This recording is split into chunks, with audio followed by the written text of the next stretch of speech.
Okay, let's set a scene. You're in a meeting. It's a standard Tuesday morning thing. You ask a question about a deadline, a totally innocent question, you think, in. Suddenly, all the air just gets sucked out of the room. Mm, that silence. Yeah, your boss's face goes just a little bit red. Your coworker is now intensely studying their shoes. And you can feel that adrenaline dump. You've just stepped on a huge landmine and you didn't even see it. We have all been there. Yeah.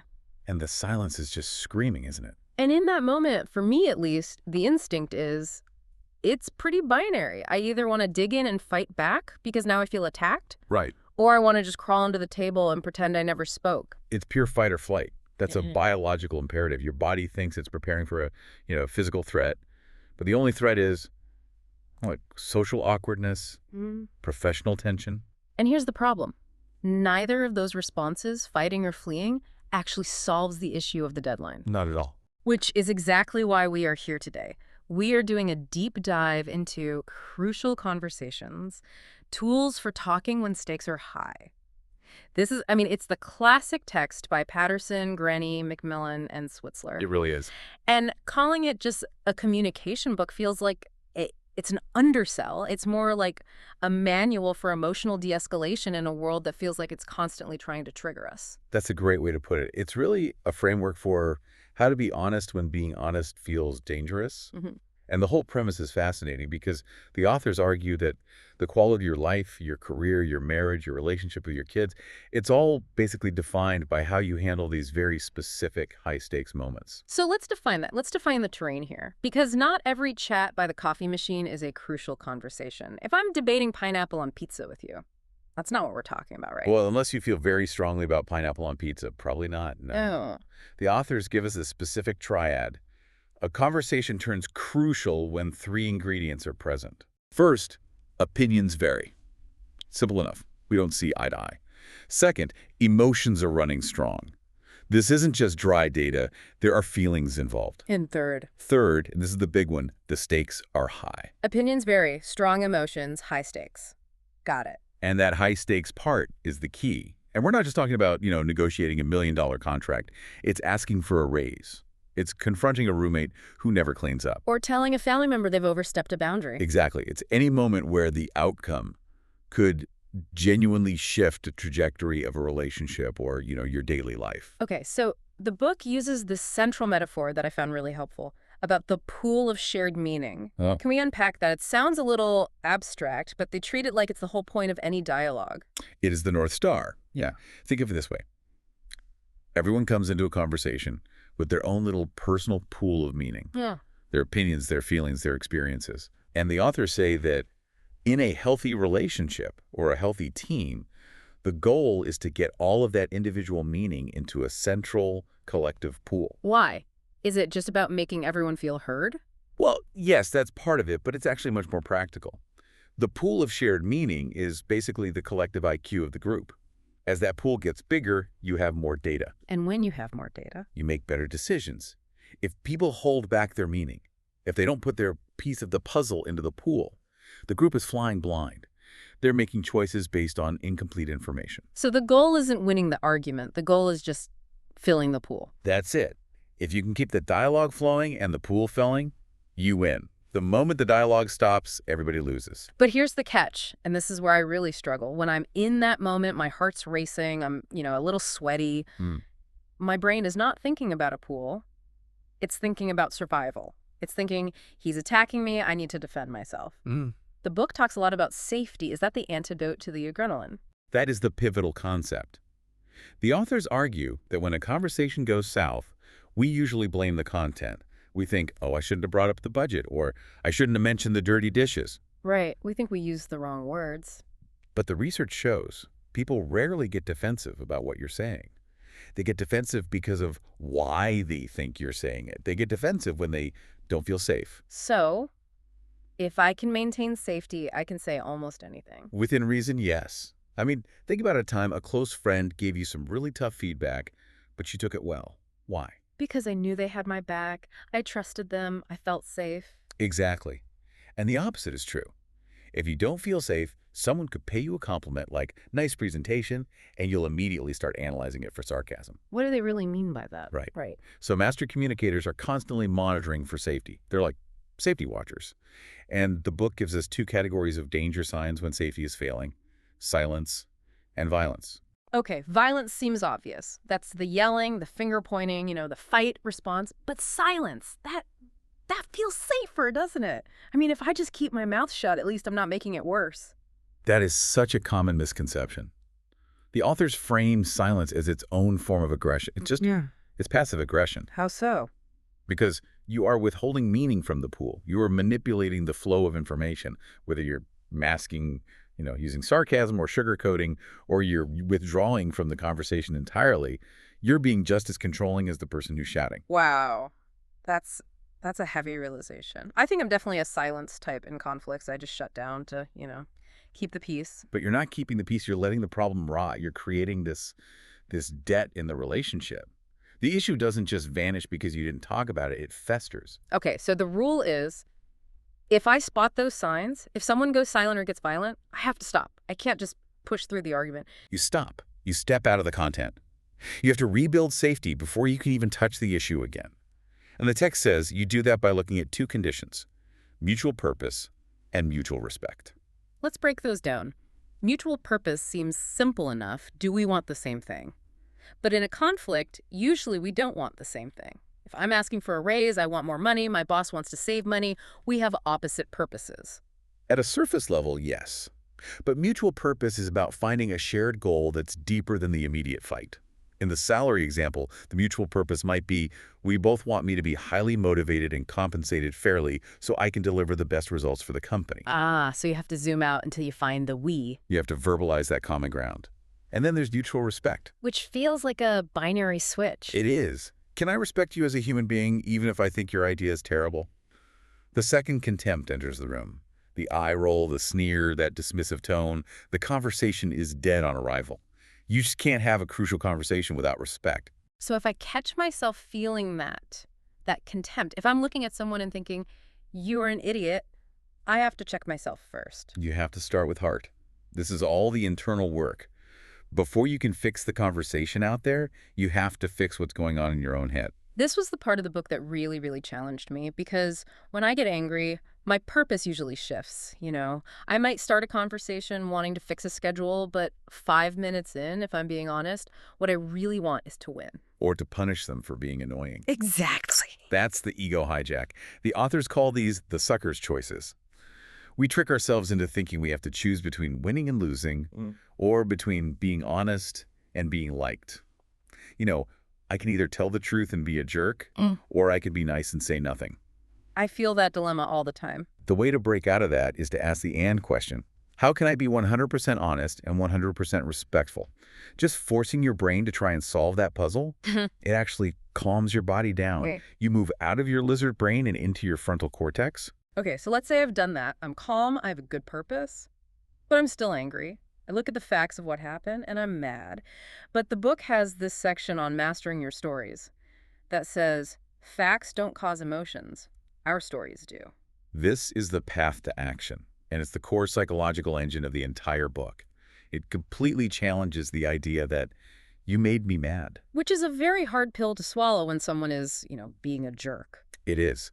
But let's walk the path. Step 1, see and hear. This is objective reality. Let's use an example. Say you're giving a presentation, and a colleague, we'll call him John, walks out of the room. That is a fact. John walked out. Right, a camera would have recorded it. Undeniable. Step 2, you tell a story. You interpret that fact. And your brain does this in a split second. You might think, John walked out because he's an arrogant jerk who doesn't respect my time. And step 3, feel. Now you feel anger, resentment. And step 4, act. You might make a snide comment when he comes back, or you send a passive-aggressive email later. But the anger feels so immediate. It feels like John's action caused the anger. But it didn't. Because what if you told a different story? What if the story was, oh, John just got a text that his daughter was rushed to the hospital? Okay, if I believe that story, my emotion isn't anger anymore. It's worry, it's compassion. Same fact. John walked out of the room. Totally different story. Totally different emotion. So if we want to control our reaction, we have to hack the story. We have to catch ourselves telling what the authors call clever stories. These are the narratives we spin that let us off the hook for our bad behavior. I loved these categories. They felt painfully familiar. They're universal. First, you have the victim story. It's not my fault. We just completely ignore our own role in the problem. We paint ourselves as this innocent bystander. I'm just over here doing my best and look how they treat me. Right. Then there's the villain story. It's all your fault. We just demonize the other person. We assign the worst possible motive to whatever they did. We turn a simple mistake into a massive character flaw. He didn't just forget the report. He forgot it because he's actively trying to sabotage me. Precisely. And the third one is the helpless story. There's nothing else I could have done. This is the story that justifies staying silent. Well, if I said something, he would have just yelled, so I had to stay quiet. I had no choice. That one feels like the most dangerous, maybe, because it convinces you that you're powerless. It does. So the fix, according to the book, is to turn these clever stories into questions. You have to humanize the other person. You have to ask yourself, why would a reasonable, rational, decent person do what this person just did? That is a very, very hard question to ask when someone is acting completely unreasonable. It's so hard. But it works. It forces your brain out of judgment and into curiosity. And you cannot be furious and curious at the same time. It's neurologically almost impossible. Okay, so we've done all the prep, we've established safety, we're not telling ourselves villain stories. Now we have to actually open our mouths and say the hard thing. The book gives us a script for this, or at least a structure. The acronym is STATE. Right. This is how you speak persuasively without being abrasive. The first three letters, S, T, A, are what you do. S is for share your facts. Always start with the facts. They are the least controversial, least emotional part of the discussion. Don't start with, you're being disrespectful. That's a story. Start with, I noticed you've interrupted me 3 times in this meeting. It's hard to argue with a number. Exactly. It grounds the conversation in reality. Then T, tell your story. This is where you explain your conclusion, but, and this is so important, you own it as a story, not a fact. So when you interrupt me, the story I tell myself is that you don't value my contribution. Perfect. You're not saying you don't value me. You're saying this is the story I'm telling myself. It lowers defenses immediately. And then A, ask for others' paths. Is that what you intended? Help me understand what's going on from your perspective. You have to genuinely invite them to challenge your story. You have to want to know if you're wrong. So the last 2 letters, T and E, are about how you say it, talk tentatively, and encourage testing. Exactly. Talking tentatively just means removing the absolute language.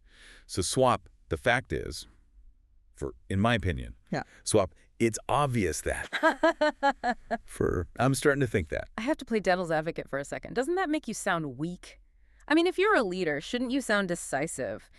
In my opinion, can sound a little wishy-washy. It's a common fear, but the authors argue that tentative language actually makes you more persuasive, not less. Yeah. If you come in pounding the table, stating your opinion as fact, people stop listening to your logic. They just start looking for holes in your argument so they can attack you.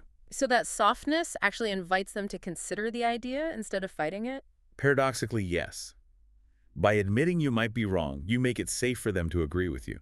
And encourage testing is the next level. You explicitly invite them to disagree. Does anyone see it differently? I really want to know if I'm missing something here. And you have to mean it. Oh, you have to mean it. If you say that and then shoot daggers at anyone who speaks up, you've just destroyed all safety, maybe forever. You have to want the truth more than you want to be right. Okay, so that's how I talk, but let's flip it. What if I'm doing everything right? I'm tentative, I'm sharing my facts, but the other person hasn't read the book. They're shutting down, or they're getting aggressive. How do I help them get their meaning into the pool? Now you have to become a detective of their perspective. Listening isn't passive. It's a strategic tool you use to restore safety. And the tool for this is AMPP. AMPP. The A is for ask. Just simple, open-ended questions. What are you thinking? I'd really like to hear your perspective on this. Okay. M is mirror. This is great for when their words and their body language don't match up. They say, I'm fine. But their knuckles are white and their jaw is clenched. You gently mirror that back. You say you're fine, but you seem frustrated. I really want to understand that frustration. It's like you're validating the emotion without having to agree with their story. That's it, exactly. Then the first P is paraphrase. Just restate what you heard them say in your own words. Okay, so let me see if I got this. You're upset because you feel like this deadline was changed, without your input.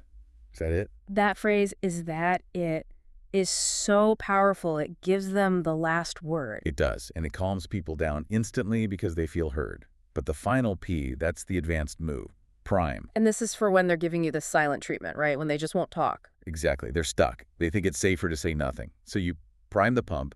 You offer your best guess about what they might be thinking or feeling, just to make it safe for them to say it out loud. Can you give me an example? That sounds risky, like you're putting words in their mouth. It feels risky, but it's often the only way to break a deadlock. You might say something gentle like, "Are you worried that if you disagree with me, I'll hold it against you on your performance review? Is that what's going on here?" Ooh, that's direct. It is. But think about the outcomes. If you're wrong, they'll correct you. "No, it's not that. I'm just worried about the budget." Great. Now you know the real issue. And if you're right, you've just named the monster under the bed. You've made the unspoken spoken, so now you can actually deal with it. It feels like the whole theme here with state and AMPP is that you have to value the relationship more than you value being right in that specific moment. Or maybe that you can't get to the right answer unless the relationship is working. The dialogue is the vehicle. If the vehicle breaks down on the side of the road, you're not getting to your destination anyway. So let's say we did it. We use state. We listen with AMPP. Everyone feels heard. The pool of meaning is full. Are we done? Do we high five and go home? And this is the tragedy of so many good conversations. You get that emotional high of connection, you hug it out, and then nothing actually changes. The hallway hallelujah. Exactly. And the authors have a great line. Dialogue without decision leads to frustration. You have to move to action. How do you lock that in? First, you have to decide how you're going to decide. Is it a vote? Is the manager making the call? Or are we looking for consensus? Be explicit. And then you need the magic formula. Who does what by when? And we is not a who. We is nobody. We'll look into that as a death sentence for an idea. It has to be. Sarah Who will email the final draft, what by noon, on Friday when. And then, and this is the part we all skip, you have to follow up. Document it. If it's not written down, it didn't happen. High-stakes conversations just evaporate into thin air if they aren't anchored to a specific documented plan. You need that accountability loop. We have covered a huge amount of ground, from spotting safety risks like silence and violence, to mastering our internal villain stories, all the way to the state and AMPP frameworks for talking and listening. It feels like a lot to remember when you're in the heat of the moment. It is a lot, and you won't get it right the first time. The authors are really clear about this. It's a discipline. It's a muscle. You build it by trying, messing up, correcting, and trying again. So where does someone start? If you're listening and you want to practice one thing this week, what is it? I'd say start with learn to look. For the next week, just notice when safety breaks down in a conversation. Notice when you yourself go to silence or violence. Just seeing it without judgment is 50% of the battle. Stop focusing on the content of the argument and start looking at the conditions of the conversation. Awareness before action. Exactly. I want to leave everyone with a thought from the book that really stuck with me. We often tell ourselves we're staying quiet to protect the relationship or to not hurt anyone's feelings. We think we're being noble. But the authors argue that silence is actually a form of betrayal. It erodes trust just as quickly as open aggression does. So the question to mull over this week is this. Where are you choosing silence right now? What crucial conversation are you actively avoiding? And, more importantly, what is that silence costing you? That's the crucial question. Thanks for diving deep with us. Go have that talk. See you next time. Okay, let's set a scene. You're in a meeting. It's a standard Tuesday morning thing. You ask a question about a deadline, a totally innocent question, you think, in. Suddenly, all the air just gets sucked out of the room. That silence. Yeah. Your boss's face goes just a little bit red. Your coworker is now intensely studying their shoes. And you can feel that, that adrenaline dump. You've just stepped on a huge landmine and you didn't even see it. We have all been there. Yeah. And the silence is just screaming, isn't it? And in that moment, for me at least, the instinct is, it's pretty binary. I either want to dig in and fight back because now I feel attacked. Right. Or I want to just crawl under the table and pretend I never spoke. It's pure fight or flight. That's a biological imperative. Your body thinks it's preparing for a physical threat. But the only threat is social awkwardness, professional tension. And here's the problem. Neither of those responses, fighting or fleeing, actually solves the issue of the deadline. Not at all. Which is exactly why we are here today. We are doing a deep dive into crucial conversations, tools for talking when stakes are high. I mean, it's the classic text by Patterson, Grenny, Macmillan, and Switzler. It really is. And calling it just a communication book feels like it's an undersell. It's more like a manual for emotional...